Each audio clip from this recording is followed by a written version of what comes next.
Hello and welcome to my walkthrough for No Man's Wharf. At the beginning of the area is this short linear path where you'll find the first and only bonfire in the whole level. No Man's Wharf is pretty dark, and darkness not only limits your visibility, but also decreases the range of your lock-on, and some enemies are afraid of light, so it is really helpful to light up the area. To do that, I'm going to light all the sconces using the torch.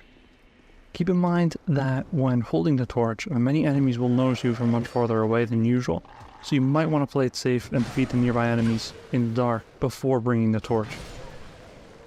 Anyway, first I'm going to head into the building on the left here. Make sure to watch out for the archer on the right, and the gaps on the side of this wooden bridge. Now in this house there are two hollows that are sleeping on the floor, on the left. After defeating those guys, I'm going to head upstairs. There is a wooden chest on this upper floor, but you have to be careful with the wooden chest in this game because if you or the enemy hit it too much, it will break and the item inside will be destroyed as well and transformed into rubbish. So because of that, I just played it safe and took out the Varangian soldier on the balcony before getting the chest. Alright, so now we're going to open that chest, and inside of it is one Titanite shard. So from this balcony, if you have a ranged attack like a bow, you can take out some of the enemies on the wooden platforms below. So keep that in mind if you're a ranged character. Anyway, now that I defeated the enemies in this little section, I'm going to light the torches here. If you didn't already know, you can use sconces you already lit to relight your torch. That's much more convenient than running back to the bonfire each time you want to relight it. Once again, as I mentioned earlier, when you have the torch equipped, enemies will notice you from much farther away, and that's why this Varangian soldier came to attack me right now. Alright, and the last torch I'm going to light for now is the one on the balcony we were just on. Next I'm going to take out the archer that's been shooting at us. If you approach him with your shield up, he shouldn't be too much of a problem. You can see next to him is a summon sign, and I really like that summon. We'll discuss that a little bit later though. One more thing I'm going to do right here is take out this hanging enemy. If you don't know he's there, he could climb up and ambush you. So before he has a chance to do that, you can just hit him and he'll fall down into the water and die. As you saw, I used a downward angled melee attack to knock him down, but if the weapon you're using doesn't have one of those, then you can use a range attack like a bow or a spell, or you could even use an AoE. Alright, and now that I lit all the nearby sconces, we're going to take a look at the summon sign. This guy's called Bradley of the Old Guard, and he is a very excellent summon in my opinion. He's a good fighter, and he can heal you, which is awesome. Now one thing to keep in mind about this guy is that his summon sign is a small one, rather than a normal sized one. So the difference between those is the time that the summon is allowed to stay in your world. So Bradley here, since he has a small summon sign, can only stay in your world for a maximum of about 8 minutes. Each enemy killed while he's with you will subtract from the time he has left. So realistically, he'll probably stay in your world for about 4 minutes if you're playing normally. Since he can only stay in your world for a relatively short period of time, it's unlikely that you'll get through the whole level with him and then also be able to bring him into the boss fight. With that said, you can take him with you to the boss easily after unlocking the shortcut we will find at the end of the level. Moving on to the next section of the level, you can see that there's an item on the left in the water there, but there's an ambush nearby with a lot of hollows, so before I get that, I'm going to light this torch and take those guys out. There are a lot of points throughout this game where you're probably going to be fighting many enemies at once, so I really recommend using weapons that have large sweeping attacks. This weapon I'm using is really great for that. It's just called a greatsword, and you can actually pick one up here in No Man's Wharf, so I'll show you that later in the video. Dropping into the water here, we can pick up that item we saw before. Now we can take a look inside the houses that a lot of those hollows came out of. The one on the left has some dark pine resins for you to pick up. And the one on the right is empty, there's no item to collect here. Now when you walk over here, this guy will jump down, so be aware of that. In this little room is a hollow that holds a torch. He is an enemy that will not attack you. There are a couple of these guys throughout the game, and you can make use of them because they do follow you around and light up the surrounding area, but I usually just kill them. Now to progress in the area, I'm going to climb this staircase. On the left up here is another Varangian soldier, and next to him is another dog enemy. There's also a hollow that's hiding that will come out to attack you. I'll show you his hiding place soon, and how to get into it yourself. There's another Varangian standing near the top of these stairs. Sometimes he will come down to attack you.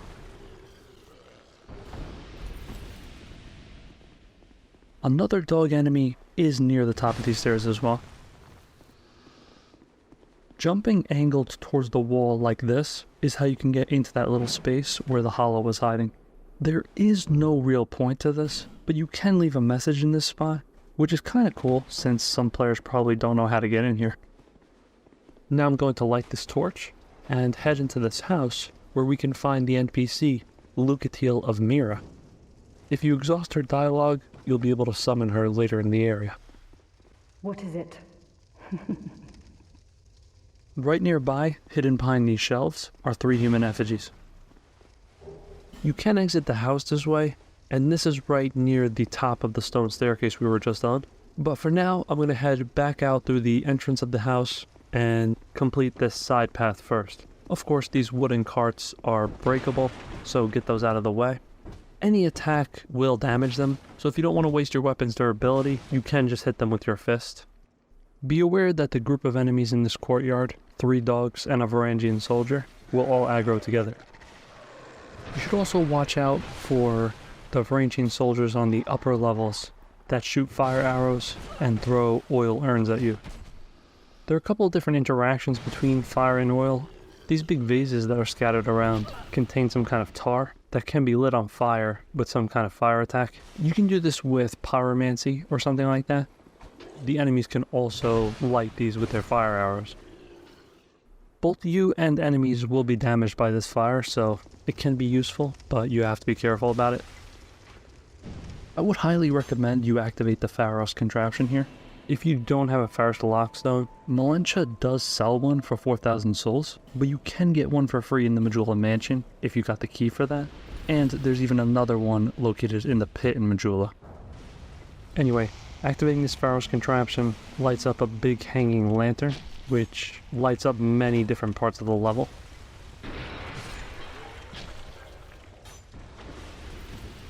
Before heading into this house, we're going to go down here.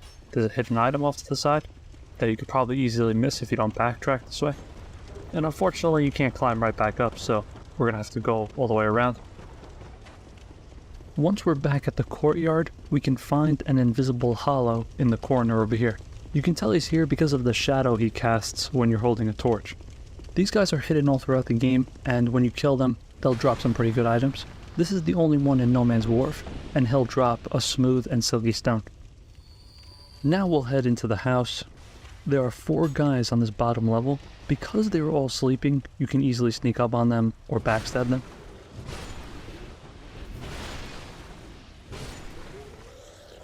Then over here, there's a chest. It contains a bandit axe and all 4 pieces of the brigand armor set. On the upper level of this building is another wooden chest. Once again, I killed the nearby enemy first because, as I mentioned earlier, you want to be really careful around the wooden chests. Now, one thing I didn't mention about that is if they do break, or you just want the items that they contained again, you can use a bonfire aesthetic and that'll reset all the wooden chests, but it does not reset the metal chests.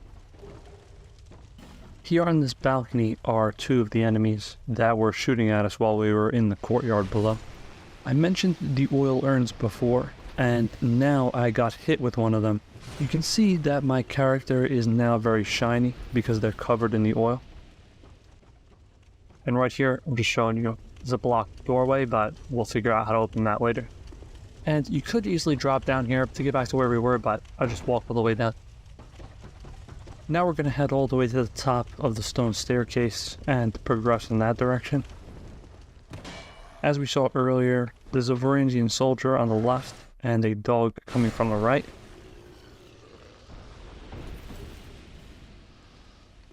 There's also 1 Varangian soldier waiting in this house. The upper floor of this house oddly has nothing there. There's no enemy and no item. Of course, this building right here is the one where we met Lucatiel earlier. Now I'm just going to try to light my torch in order to light the next sconce. But because we got covered in oil earlier, I blow up and take some damage. As I mentioned before, you can tell you're covered in oil because your character will be a little bit shiny. If you wait long enough, that effect will wear off, but it's much faster to roll around in water, which will instantly remove the oil.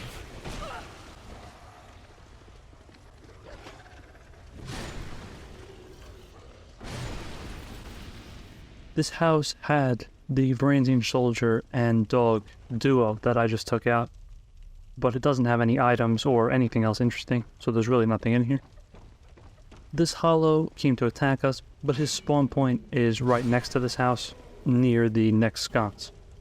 Speaking of, I'm just going to light the next sconce, and then keep heading forward in order to progress in the area.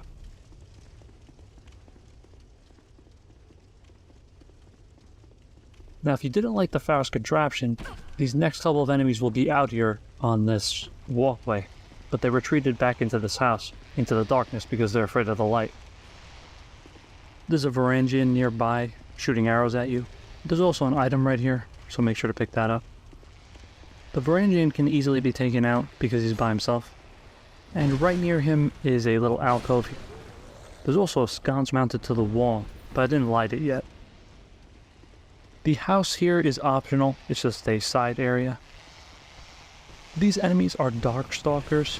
As I mentioned, they're afraid of light, so if you carry a torch, they'll usually cower away from you, but they can still attack you, and they're very powerful and can bleed you, so they are a very dangerous type of enemy.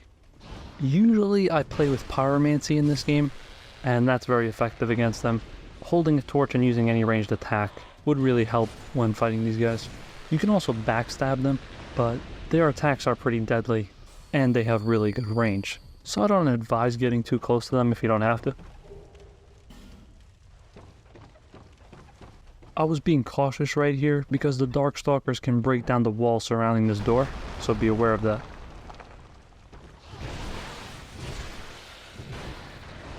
After you take these two out, you can head upstairs where there are another two waiting for you.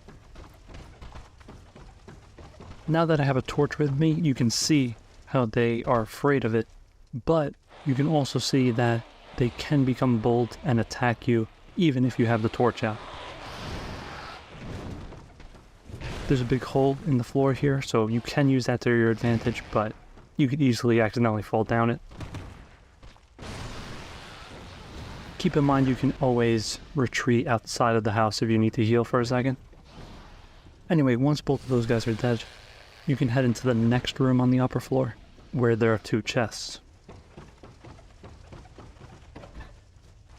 The metal chest on the left contains a greatsword, and that's actually the large sword that I've been using throughout this video. The chest on the right is trapped, so the trap you get is random. It's either a repeating crossbow trap or a poison cloud trap. Both of them can be dealt with by just rolling away as soon as you open it. The poison, you can roll in any direction, but the crossbows, you can still get hit depending on which way you roll. So if you roll diagonally, you should be fine no matter which of the two trap variants you got. Now I'm just lighting this wall-mounted sconce. I'm not sure if this is the only one in the game, but it's not common at all. So you can easily miss this because it's not easily noticed. Anyway, there are two Varangians here. Take those guys out. The item one of them dropped fell through the stairs here. That can happen sometimes, and I was able to pick it up from this point above it. Anyway, once we come up here, there's another sconce to light, and we can ring the bell now. So ringing the bell in this location will call in the ship to dock. And once it does that, we can get onto the ship, and that is where the boss of this area is. And that is how we progress to the Lost Bastille from this area. So far throughout the level, we've been climbing upward for the most part. Now we are going to start climbing downward this way. The platforming here is very simple. You just drop down a couple of times and descend through the house. Pick up an item here on the stairwell. And be very careful with the two Darkstalkers here. Do not underestimate them. As I've mentioned earlier, they are a very difficult and dangerous enemy. Once you take out those guys, you can exit this house from this door. Right outside to the right is going to be a Varangian, and further to the right is going to be a nimble shadow. After you take those guys out, there's a sconce here to light. And to progress, we are going to drop down, but first I would recommend killing the hanging Varangian right here. Similar to last time, you can just use a downward angled attack and he'll fall into the water and die.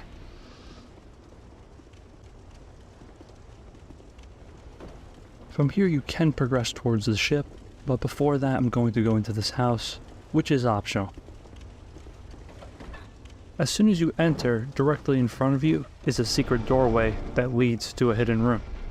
There's one wooden chest and one metal chest in here. The wooden chest has 3 fire bombs, and the metal chest has 1 large titanite shard. That's all there is on this floor, so head upstairs. There is just one Varangian guy on this landing, so take him out. Then head up to the next level, where you can find Gavlan. Who are you? He is probably one of the most useful NPCs in the game, because he's the only one that you can sell your items to. Also, you can buy some pretty useful things from him, like poison-related items, and a ring that boosts your poise. If you spend 15,000 souls here, and then talk with him, he'll give you the Germ Great Axe. With Gavlan, you deal. Much deal. These you take, for you. Keep in mind that once you talk to him here, he will move to his next location, which is in Harvest Valley. In the hall right next to Gavlan, we can pull this string, which will unblock this doorway that we encountered earlier.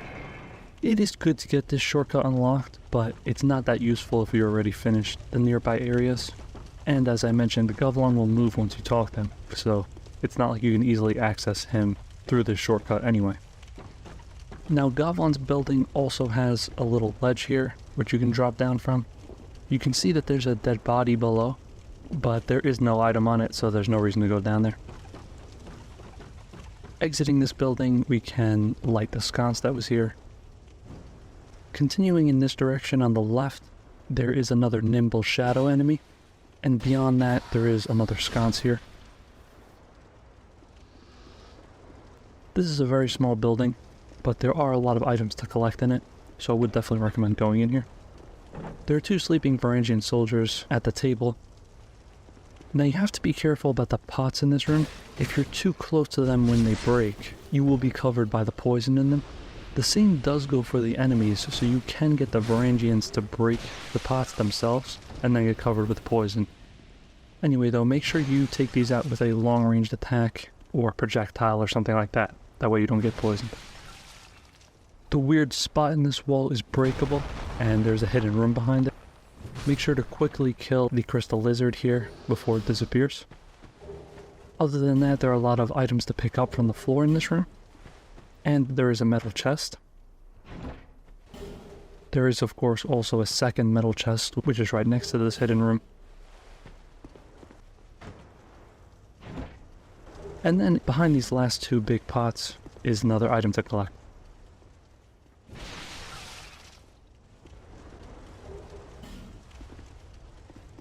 With all of that completed, we can head down this staircase. The ruined structure to the right has nothing in it. On the left is another small building with 2 Darkstalkers in it. You can just skip these guys. There is no item to collect in the house or anything like that.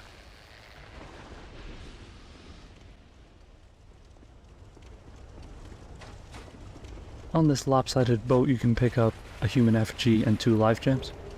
I never noticed this before, but there's a Varangian sleeping in the water right there. If you don't kill him here, he'll wake up and follow you once you get on the ship. We'll see that in a few minutes. For now, we are going to head to the right to unlock a shortcut. I'm just going to light the 2 nearby sconces, and there are also 2 enemies waiting to ambush you.